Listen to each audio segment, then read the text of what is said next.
한 해 동안 무엇을 하고 살았는지 저도 요즘 많이 돌이켜 생각합니다. 나는 올 한 해 무엇을 위해서 살았는가? 또 나는 과연 이 한 해 동안에 무엇을 남겼는가? 내 영혼에 무엇을 남겼는가? 생각을 참 많이 해봤습니다. 대한민국은 나이 만 65세 이상이면은 노인으로 노인 복지연금을 받습니다. 그래서 요즘 그 사회가 한국 사회가 정서적으로는 100세 시대를 살다 보니까 나이 규정이 많이 바뀌었어요. 왜냐하면 우리 한국에 만 65세 이상의 인구가 노인 인구가 1,000만 명이 넘습니다. 그러니까 대한민국 인구의 5분의 1이 노인이라는 얘기입니다. 그러다 보니까 자꾸 이제 나이를 규정하는 그것이 좀 달라지는데 봤더니 70세가 신중년이랍니다. 100세로 볼 때 신중년. 좀 위안이 되지 않아요? 예. 그리고 80세는 노장년이랍니다. 노장년. 그래서 요즘 해갑잔치를 안 합니다. 예, 해갑잔치를 안 해요. 예, 어제도 어떤 모임에 갔었는데, 송년회에 갔었는데, 많은 분들이 인사를 이렇게 하는 가운데, 나 이제 곧 70세예요. 70이 돼요. 그랬더니, 굉장히 그 어떤 괴리감이 느낀 것처럼, 자기들은 젊은 사람이고 나는 노인인 것처럼. 근데 나도 신중년이라고요. 예, 노인 취급하지 마세요. 하여튼 인생이 길든 짧든 간에 우리 인생이라고 하는 것은 딱 한 번 삽니다. 한 번 연습으로 살아보고 두 번째 제대로 살고 그런 게 아니라 짧게 살았던 길게 살았던 무조건 딱 한 번밖에 안 주어지는 것이 우리 인생이에요. 그래서 하루하루 삶 자체가 사실은 낭비해서는 안 됩니다. 현명하게 지혜롭게 인생을 살아야 되지 않냐 싶습니다. 매일 아침 여러분에게 86,400원을 어느 은행에서 계좌로 계속 입금을 해준다면은 그 86,400원을 매일매일 어딘가에 써야 될 겁니다. 그런데 단 조건이 밤 12시까지 자정까지 다 못 쓰면은 다 소멸돼 버리는 거예요. 네. 출애굽기 16장 19절에서 20절 읽습니다. 모세가 그들에게 이르기를 아무든지 아침까지 그것을 남겨두지 말라 하였으나 그들이 모세에게 순종하지 아니하고 덜어는 아침까지 두었더니 벌레가 생기고 냄새가 난지라. 이게 무슨 내용이냐면은 하나님께서 이스라엘 백성들이 광야를 나왔을 때 광야에서 만나를 내려주시는데 그 만나를 딱 그날 먹을 것까지만 주시는 거예요. 그런데 더 욕심을 내 가지고 한 대박을 더 갖다 놓게 되면은 이게 다음 날 벌레가 생기고 썩어서 냄새 나서 못 먹게 된다는 겁니다. 이런 것처럼 우리에게 저축할 수 없는 것이 있어요. 그게 뭐냐면 시간입니다. 시간은 어떤 경우에도 저축을 할 수가 없어요. 매일 아침에 86,400초 1440분 24시간을 선물로 우리가 부여받습니다. 매일 같은 원하든 원하지 않든 간에 이걸 다 우리가 받습니다. 그런데 내가 썼든 못 썼든 잘 썼든 못 썼든 간에 하루 다 쓰고 나면은 다 소멸됩니다. 다시는 뭐 찾아 가질 수가 없어요. 이 세월을 낭비한다는 것은 어떤 면에서 보면은 내게 주어지는 이 시간들이 가치 없이 써버렸다는 얘기입니다. 무의미하게 써버렸다는 얘기입니다. 15절을 공동번역으로 읽습니다. 여러분은 어떻게 처신해야 할지 깊이 생각해서 미련한 자처럼 살지 말고 지혜롭게 사십시오. 어떻습니까? 올 한 해 여러분은 올 한 해를 현명하게 지혜롭게 잘 사셨습니까? 본인들이 스스로 생각해 봐야지요. 나는 올 한 해 365일을 정말 현명하게 살았다. 지혜롭게 살았다. 후회 없다. 이렇게 살았는지를 한번 돌이켜 볼 필요가 있습니다. 그 어떻게 해야만이 현명하고 지혜롭게 살 수 있는가? 첫째로는 세월을 아끼는 것이 지혜롭게 사는 것이라고 바울 사도는 가르칩니다. 16절. 세월을 아끼라 때가 악하니라. 세월을 아끼라, 시간을 아끼라, 내게 주어진 시간을 잘 활용해라, 이런 말씀입니다. 시간은 작고 소중하다는 것을 상기시키는 말씀이에요. 할 일이 없는 사람들에게야 어제든 오늘이든 내일이든 올해든 내년이든 별 차이 있겠습니까? 그냥 그렇게 무의미하게 지나가지요. 그러나 시간을 소중하게 생각하는 사람들에게는 한 시간 한 시간이 굉장히 필요하고 소중하지요. 어떤 사람이 시간의 소중함을 써놓은 글을 제가 읽었습니다. 1년의 가치를 알고 싶으시다면 학점을 받지 못한 학생에게 물어봐라. 한 달의 가치를 알고 싶다면 미숙아를 낳은 어머니에게 물어봐라. 한 주의 가치를 알고 싶으면 신문 편집자들에게 물어봐라. 한 시간의 가치를 알고 싶으면 사랑하는 사람을 기다리는 사람에게 물어봐라. 1분의 가치를 알고 싶으면 열차를 놓친 사람에게 물어봐라. 1초의 가치는 아찔한 사고를 순간적으로 피할 수 있었던 사람에게 물어봐라. 1초만 늦게 갔으면, 1초만 빨리 갔으면 사고가 안 나잖아요. 100분의 1의 소중, 100분의 1초의 소중함을 알고 싶다면 안타깝게 은메달을 받은 육상 선수에게 물어봐라. 그러니까 이 말은 무슨 얘기냐면은 시간은 우리에게 소중하다는 겁니다.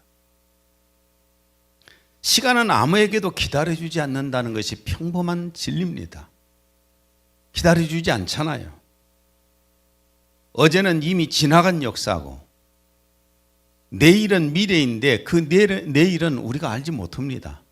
그러니까 오늘을 우리에게 주셨잖아요. 그 오늘이 우리에게는 정말 소중한 하루인데 내가 오늘 하루를 어떻게 보냈느냐 하는 것이 인생에서 실패하냐 성공하냐에 있는 것입니다. 인터넷에서 돌아다니는 명언을 하나 제가 봤습니다. 굉장히 공감을 줬습니다.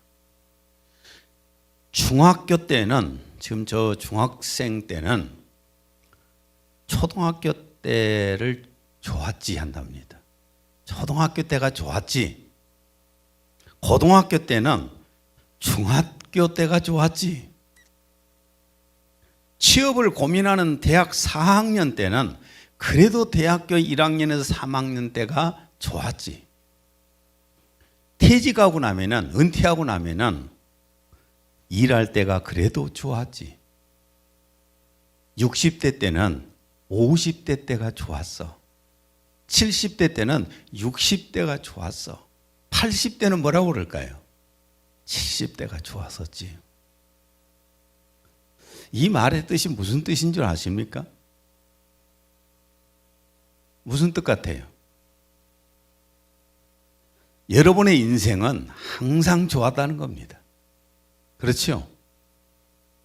우리 인생은 항상 좋았단 말이잖아요. 역으로 되짚어 보면은 항상 좋았는데 그때는 늘 괴롭다고 생각했어요. 지나놓고 보니까 그때가 좋았단 말이에요. 지금이 좋은 때고 올해도 좋은 때고 내년에도 좋은 때일 것입니다. 세월을 아끼라는 말씀을 기회를 잡으라는 뜻으로 또한 번역을 하기도 합니다. 16절을 공동 번역으로 읽습니다. 여러분에게 주어진 기회를 잘 살리십시오. 우리에게 주어지는 시간들, 기회들을 충분히 살려야 된다는 겁니다. 그러니까 모든 것이 때가 있잖아요. 정근모 장로님은 물리학 박사고 또 원자력 전문가고 과학기술 행정가이고 과학기술처 장관을 2번 했고 한국과학기술원을 설립하는 데 주도적인 역할을 했던 분입니다. 그런데 이 정근모 장모님과 아주 매우 친한 사람이 있었는데 전두환 대통령 때 경제수석을 지냈던 김재익 수석이라고 하는 사람과는 매우 친했다고 합니다.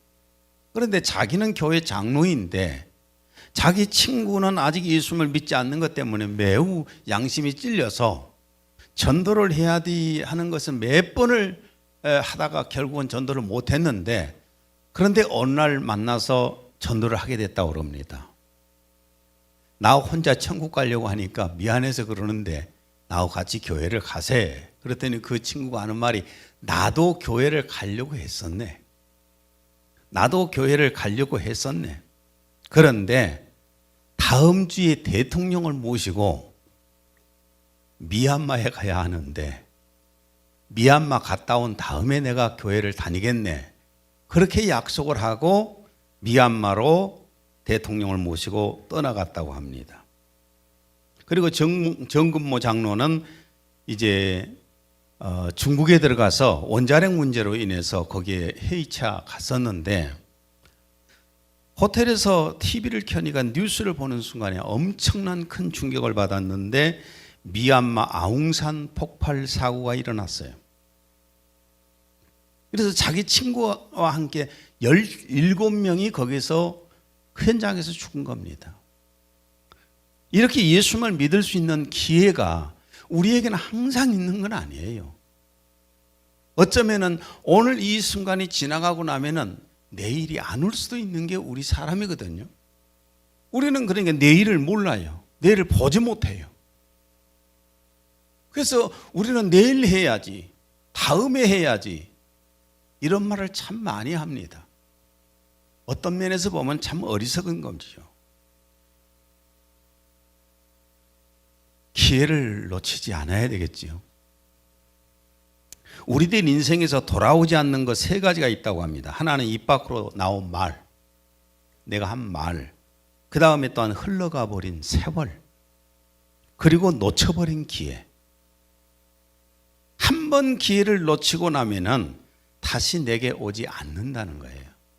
그래서 주어진 기회를 내가 잡아야 되는 겁니다. 시간의 기회, 여러 가지 때, 이런 것들을 잡아야 된다는 거예요. 헬라어에는 시간을, 그 때를 2가지로 표현합니다. 하나는 크로로스. 크로로스란 말은 절대적인 시간으로 물리적 시간을 말합니다. 물리적 시간이야 누구에게나 다 동일하잖아요. 다 똑같이 하루 24시간이고 1년 365일이고 이건 누구에게나 주어지는 똑같은 물리적인 시간. 이 시간을 크로로스라고 합니다. 근데 카이로스라는 시간이 있습니다. 표현을 할 때요, 카이로스라는 표현을 쓰는데 이건 24시간은 똑같이 주어지지만은 사람마다 느끼는 감정이 다르다는 겁니다. 예를 들자면 인생의 속도가, 여러분 인생의 속도가 각 사람에 따라서 마음에 따라서 달라지는 거예요. 10대 때는 누가 그래놨더라고요. 키로수로 계산하면 10km래요. 그리고 30대 때는 30km래요. 50세 때는 50km고 70세가 되면은 70km래요. 80세가 되면은 어떻게 될까요? 광속이래요. 모르겠어요? 빛의 속도란 말이에요. 이렇게 한다고 누가 우스갯소리를 해놨어요. 그래서 우리가 마음의 시간을 개념을 참 시간이 빨리 간다는 그런 사자성어들이 많이 찾아본 게 있어요. 많이 있는데 그 중에서 세월유수란 말이 있습니다. 세월이 물과 같이 흘러가 버린다. 세월이 물과 같이 흘러가 버린다. 그래도 이것은 제 생각에는 50대 이전에 한 말일 겁니다. 세월이 유수 같다는 말은 이거는 뭐 50대 이전 같고, 그 다음에 광음여시란 말이 있어요. 무슨 얘기냐면은 세월이 화살과 같이 빨리 간다. 아마 이거 60대까지는 그 말이 나올 것 같아요. 그런데 이제 70이 넘어가면은 엄청나게 빠르겠지요. 총알같이 빠르다. 80대면은 빛과 같이 빠르다. 이게 마음에 느끼는 시간이에요. 이건 물리적인 시간이 아니라. 공부하기 싫은 아이에게 책상에 앉아서 공부를 하라고 하면은 2시간 공부하는 게 하루 한 것 같을 거예요. 그렇잖아요. 2시간 하는 것이 하루 한 것 같고, 그 다음에 공부하기를 좋아하는 애들은 금방 시간 가버리잖아요. 나는 그래도 설교하는 것을 취미입니다. 설교 준비하는 게 가장 재미있는 시간이 어떻게 보면 설교 준비하는 시간이에요. 왜냐하면 새로운 많은 지식들을 얻을 수 있고 영감을 통해서 하나님의 뜻을 분별할 수 있고 막 그러잖아요. 그래서 오전 시간에 설교 준비하면 금방 가요. 창세기 29장 20절을 읽습니다. 야곱이 라헬을 위하여 7년간 봉사하였으나 야곱이 그녀를 사랑했으므로 그 기간들이 그에게는 불과 며칠 같았더라. 야곱이 라헬을 사랑하니까 7년 동안 봉사를 하는데 며칠 수일처럼 지나가 버린 것 같았어요. 이게 마음의 시간이에요. 아마도 예수님을 엄청나게 사랑하는 사람들은 오늘 와서 예배드리는 이 시간이 금방 한 것 같을 거예요. 근데 사랑이 식은 사람들은 계속 언제 끝나지? 언제 끝나지? 정말 지루할 겁니다. 이 시간이 지루하면은 여러분은 예수님을 덜 사랑한 거예요. 이 시간이 지루하지 않다면 여러분은 예수님을 많이 사랑하시는 거예요. 지루하지 않기를 바랍니다. 그리스의 시라쿠라 거리에는 명물 동상이 있다고 합니다. 물론 저도 안 가봐서 잘 모르겠는데 그림 하나 봐보세요. 저런 그림이, 저런 동상이 있다고 합니다. 사람의 모양인데 옷을 홀랑 벗고 있어요. 홀랑 벗고 있고 앞머리는 무성합니다. 앞머리는 무성하고 뒤에는 대머리입니다. 아무것도 머리카락이 없어요. 그리고 등허리하고 양 발 뒤꿈치에는 날개가 달려 있습니다. 이런 동상이 어떤 면에서 보면 좀 우스꽝스러운 동상이지 않습니까? 근데 굉장히 중요한 의미를 가지고 있다고 그래요. 이 동상 아래에는 이런 글이 새겨져 있다고 합니다. 한번 읽어보시게요. 내가 벌거벗은 이유는 쉽게 눈에 띄기 위함이고 내 앞머리가 무성한 이유는 내가 나타났을 때 사람들이 나를 쉽게 붙잡을 수 있게 하기 위함이요. 내 뒷머리는 머리카락이 없는 이유는 뒤에서는 붙잡을 수 없기 때문이요. 등과 발에 날개가 달린 이유는 최대한 빨리 사라지기 때문이다. 나의 이름은 기회이다. 이 동상의 이름이, 다시 동상 보여줘 보세요. 이 동상의 이름이 뭐라고요? 기회. 사진 한번 다시 보여줘 봐요. 엎져 있지 말고. 네. 자, 전체가 옷을 홀랑 벗고 있으니까 모든 사람이 다 쳐다보잖아요. 기회란 그렇다고 말해요. 근데 저 앞에 머리에 보면은 머리카락이 무성하잖아요. 기회는 누구에게나 쉽게 잡을 수 있도록 있다는 겁니다. 그 다음에 뒤에가 민머리인 것은, 머리카락 하나도 없는 것은 한 번 지나가면 못 잡는다는 얘기입니다. 그리고 날개가 저렇게 있다는 것은 쉽게 빨리 지나가 버린다는 겁니다. 이게 기회라고 누군가가 저렇게 참 의미 있는 것을 동상을 만들어 놨어요. 바로 오늘 지금이 하나님을 만날 수 있는 기회고 구원받을 수 있는 기회입니다. 고린도후서 6장 2절. 보라, 지금은 은혜 받을 만한 때요. 보라, 지금은 구원의 날이로다. 기회가 지금이에요. 지금 돌아가는 세상 자체를 보세요. 마지막으로 가고 있잖아요. 모든 것들이 그러잖아요. 지금 예수를 믿고 구원받을 시기지 심판이 시작되면은 아무도 구원받을 수 없습니다. 아무도 은혜를 받을 수가 없습니다. 곧 구원의 문이 닫히게 될 수가 있는 겁니다. 마태복음 25장 10절. 신랑이 오므로 준비하였던 자들은 함께 혼인잔치에 들어가고 문은 닫힌지라. 문이 닫히면 이제는 기회가 없잖아요. 끝나잖아요. 그러니까 우리 사람들이 좀 어리석은 게 뭐냐면은 한없이 내게 시간이 있다고 생각해요. 한없이 내게 시간이 있다. 언제든지 내게는 기회가 있다. 그건 굉장히 착각하는 겁니다. 저도 세월을 많이 흘러서 살다 보니까 때가 있어요. 그때는 그 기회였고 지금은 지금 기회고. 저는 여기저기서 뭘 해달라는 것이 굉장히 많이 들어왔어요. 2023년까지는 많이 들어왔어요. 그러나 2024년부터는 이제 안 들어올 겁니다. 왜냐? 나이가 이제는 할 수 있는 나이가 아니잖아요. 모든 것이 기회가 있어요. 때를 놓치면 다시는 기회가 없습니다. 지금이 바로 우리 영혼을 위해서 또 일할 수 있는 기회잖아요. 마태복음 25장 29절에 30절. 무릇 있는 자는 받아 풍족하게 되고 없는 자는 그 있는 것까지 빼앗기리라. 이 무익한 종을 바깥 어두운 데로 내쫓으라. 거기서 슬피 울며 이를 갈리라. 지금 충분하게 내 영혼을 위해서 준비하지 못하면 있는 것까지 뺏긴다는 겁니다. 지금 일할 수 있는 기회잖아요. 지금 기회를 놓치고 나면은 다음 기회가 없습니다. 절대로 뒤로 미루지 마시고 내가 해야 할 일들은 그때그때 일을 하십시오.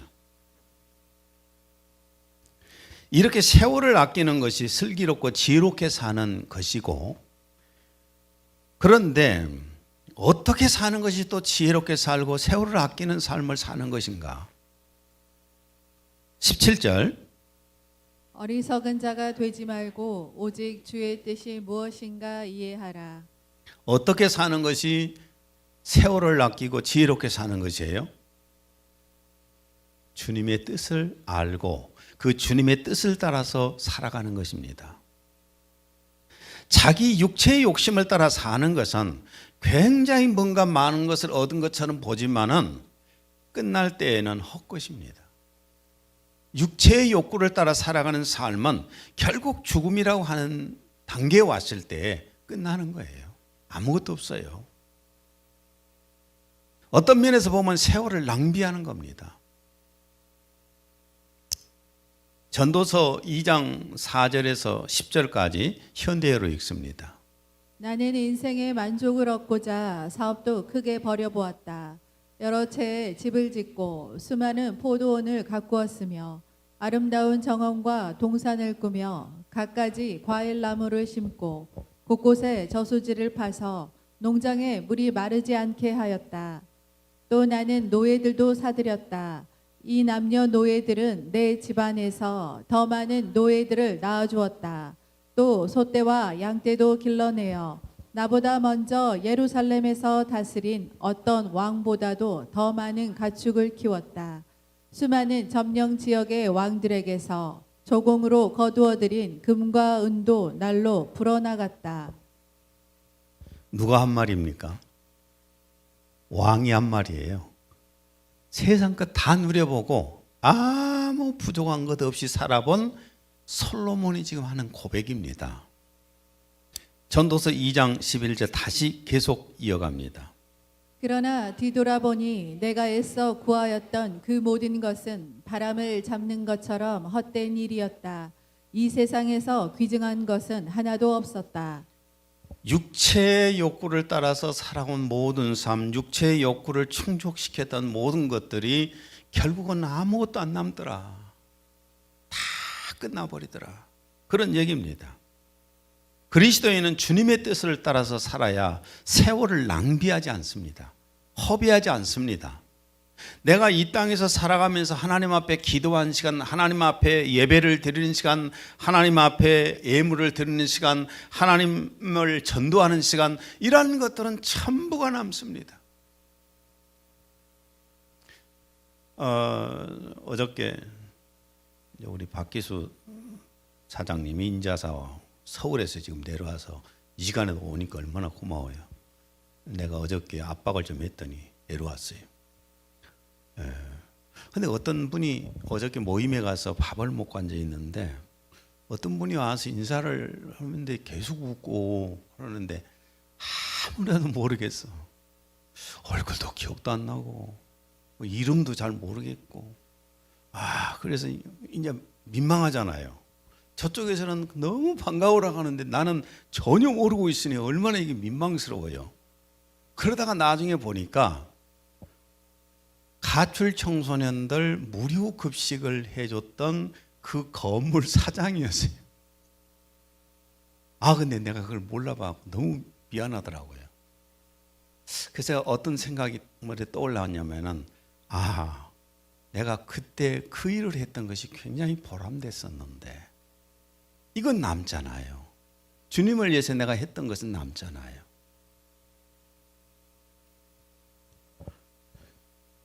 로마서 12장 2절 너희는 이 세대를 본받지 말고 오직 마음을 새롭게 함으로 변화를 받아 하나님의 선하시고 기뻐하시고 온전하신 뜻이 무엇인지 분별하도록 하라. 하나님의 뜻을 따라서 사는 것은 낭비가 아닙니다. 근데 세상을 위해서 살아갔던 것들은 전부가 다 지내놓고 보면은 낭비예요. 나는 서울의 탤런트 신회에 가서 예배를 드리고 그저께 목요일 날 송년회라서 못 가가지고 내가 너무 미안해서 전화를 했는데 거기에 가서 사람들을 보기도 하고 우리 교회 와서 사람들을 보기도 하잖아요. 여기는 평범하게 사는 분들이잖아요. 근데 거기 가면 인기를 먹고 사는 사람들이거든요. 인기를 얻는 날은 그냥 세상 모든 걸 다 가진 것처럼 표현들이 그러지만은 인기가 떨어지면 세상을 그만둘 것처럼 보일 정도로 그게 뭐라고 아무것도 아니잖아요. 그거 주님을 위해서 살아온 삶만 남는 건데 세상에서 내가 뭔가를 얻으려고 하는 삶을 살다 보면은 허무한 삶을 살고 말아요. 주님의 뜻을 따라서 살 수 있었으면 좋겠습니다. 그럼 어떻게 해야 주님의 뜻대로 살 수가 있을까? 우리가 주님의 뜻을 알고 살아야 되는데 그 뜻대로 어떻게 살 수 있는가를 알아야 되지 않습니까? 18절 술에 취하지 마십시오. 거기에는 방탕이 있습니다. 성령의 충만함을 받으십시오.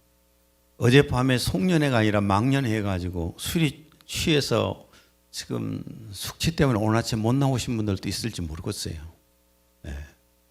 어저께도 그 모임에서 박기수 사장님하고 둘이 얼른 가자. 빨리 빠져나가주자. 우리가 나가줘야 신나게 술을 맞고 막 호가 삐뚤어질 거 아니에요. 그래서 우리는 빨리 나왔습니다. 술 취한 것은 결국은 방탕한 길로 연결이 된다는 겁니다. 여러분, 저도 조금 연예인들 쪽 알잖아요. 자, 술집에 들어갑니다. 술집에 들어가면 대개 가보면요. 여기 있는 여자분들 말고 여자가 있습니다. 그 다음에 뭐가 있는가요? 술이 있지요. 향락을 위해서. 그 다음에 또 뭐가 있을까요? 대개가 마약이 있습니다. 고급 술집이에요. 이렇게 인생을 살고 나면 뭐가 남겠습니까? 술은 그래요. 술은 자꾸 타락을 부추긴 겁니다. 방탕한 길로 만들어가요. 한 잔만 마시고 말아야지. 근데 그 한 잔이 두 잔 되잖아요. 두 잔이 계속 마시게 되고 나중에는 술이 사람을 마시게 되죠. 그러면 인생은 완전히 그냥 막 방탕한 인생이 되어버리지 않습니까? 그런데 뭐 하라고 그랬어요? 성령의 충만함을 받으십시오. 성령의 충만함을 받아야 성령을 따라 사는 겁니다. 내 안에서 성령님께서 감동을 주시는 대로 살아갈 수가 있게 되는 거예요. 갈라디아서 5장 16절 너희는 성령을 따라 행하라. 그리하면 육체의 욕심을 이루지 아니하리라. 성령을 따라 살게 되면은 육체의 욕구를 따라 살지 않게 된다는 거예요. 주님의 뜻을 따라 살게 되겠죠. 예수님도 성령의 인도를 따라서 사셨기 때문에 아버지 하나님의 뜻을 따라서 살 수가 있었어요. 누가복음 4장 1절.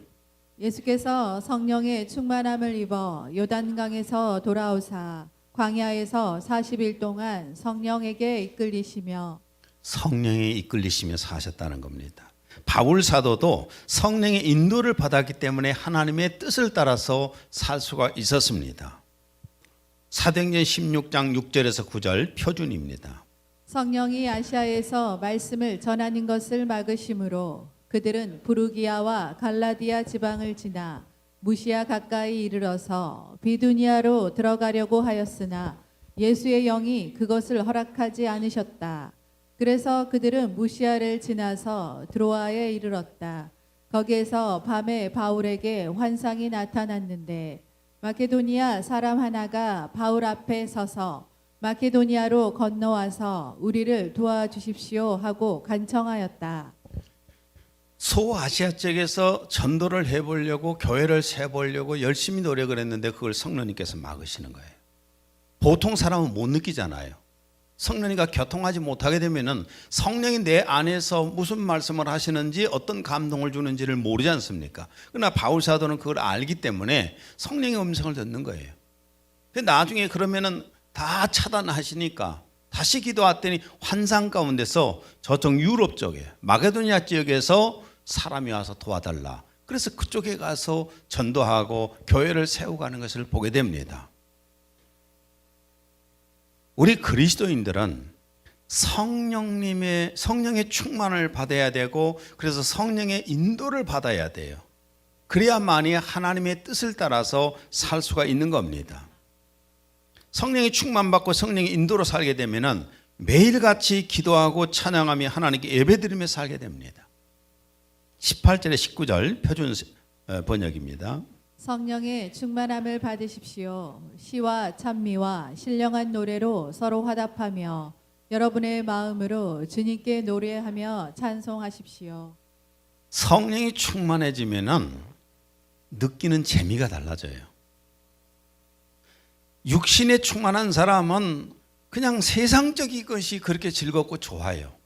그러나 성령이 내 안에서 역사하시게 되면은 하나님과의 만남 속에서 주님이 주신 일을 하면서 느끼는 즐거움이 최고의 즐거움으로 오는 겁니다. 성령 충만을 받읍시다. 그리고 주님의 뜻대로 살기 위해서는 하나님의 말씀을 사모해서 말씀을 내 마음에 담아야 합니다. 요한복음 14장 26절. 보혜사 곧 아버지께서 내 이름으로 보내실 성령 그가 너희에게 모든 것을 가르치고 내가 너희에게 말한 모든 것을 생각나게 하리라. 내 안에 하나님의 말씀이 메모리 되어 있어야 성령님께서 기억나게 하시고 깨닫게 하시고 그러는데 내 안에 아무것도 없이 빈 깡통이면은 소리밖에 더 나겠습니까? 하나님의 말씀이 늘 내 마음속에 담겨져 있어야 돼요. 그래야 성령님께서 필요하실 때 그것을 기억나게 해서 쓰시는 거고 그 말씀을 또한 깨닫게도 해 주시는 겁니다. 하나님의 말씀이 내 마음속에 있으면 그 말씀이 나를 지키시고 나를 주님의 뜻대로 인도도 하십니다. 사도행전 20장 32절. 이제 형제들아 내가 너희를 하나님과 그분의 은혜의 말씀에 의탁하노니 그 말씀이 능히 너희를 굳게 세워줄 것이며 또 거룩하게 된 모든 사람 가운데서 너희에게 유업을 줄 것이라. 하나님의 말씀이 내 안에 있게 되면 그 말씀이 나를 지키는 거예요. 말씀 때문에 내가 죄를 지는 것도 그걸 이겨낼 수 있잖아요. 빗나간 삶을 살다가도 천국을 바라볼 수 있게 만들어주시는 겁니다. 그래서 우리는 말씀을 사모해야 됩니다. 사도행전 17장 11절. 베레아 사람들은 데살로니가 사람들보다 더 고상하여서 전심으로 말씀을 받아들이고 이 말씀이 그런가 하여 매일 성경을 상고하므로. 유튜브를 본 만큼 하나님 말씀을 봅시다. 유튜브를 본 만큼 하나님 말씀을 사모하고 묵상합시다. 마지막으로 말씀을 마무리 짓습니다. 어떤 교육자는 인생을 삼생이라고 했더라고요. 무슨 말인가 하고 자세히 좀 찾아봤더니 모태에서 사는 삶, 현세에서 사는 삶, 내세에서 사는 삶. 그런데 그 각 생은 그 다음 생을 준비하는 기간이다. 모태는, 이 모태에서는 현세를 준비하는 시기다 그랬어요. 어머니 뱃속에 있을 때는 세상에 나와서 살 것을 준비하는 시기다. 준비를 잘하지 못하면 건강하게 태어나지 못하고 미숙아가 태어나잖아요. 그래서 불구도 되잖아요. 모태에서 잘 준비를 못하면 현세에서 삶이 어려워지는 겁니다. 그런데 현세의 삶은 내세를 준비하는 기간이다. 이 현세라고 하는 건 먹고 놀고 즐기는 시간이 아니라 내세를 준비하는 시간이다. 내세를 잘 준비하지 못하면 어떻게 되는가? 이 세상에서 내세를 잘 준비를 못하면 지옥으로 가야 되잖아요. 누가복음 16장 24절. 나를 긍휼히 여기사 나사로를 보내어 그 손가락 끝에 물을 찍어 내 혀를 서늘하게 하소서. 내가 이 불꽃 가운데서 괴로워하나이다. 예, 이렇게 지옥을 가는 것이 아니라 천국 갈 수 있는 준비를 우리는 해야 지혜로운 삶을 사는 사람입니다. 그러면 우리 그리스도인이라 할지라도 이 현세에서 내세를 잘 준비하지 못하면 불 가운데 구원이 되는 거예요. 고린도전서 3장 15절. 누구든지 그 공적이 불타면 해를 받으리니 그러나 자신은 구원은 받되 불 가운데서 받은 것 같으리라. 2023년 한 해를 지혜롭게 잘 사셨습니까? 네. 그런 분들은 후회 없을 겁니다.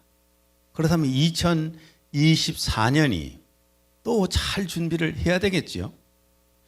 주님의 뜻대로 살아서 세월을 아끼고 주님의 뜻대로 살아서 내가 지혜롭게 삶을 살기를 원하신다면 늘 하나님 앞에 기도하고 말씀을 삼아오고 예보해서 성령의 충만을 받으셔야 돼요. 성령의 인도를 받으셔야 돼요. 그리고 하나님의 말씀이 내 속에 늘 있어야 합니다. 묵상되어 있어야 됩니다. 그래야 내 삶을 하나님의 뜻대로 이끌어가는 삶을 살 겁니다. 올해 후회되게 살았다면 내년 2024년에는 지혜롭게 살 수 있는 한 해가 되었으면 좋겠습니다. 기도합니다. 하나님 아버지, 오늘은 지혜롭게 살자는 말씀을 함께 나눴습니다.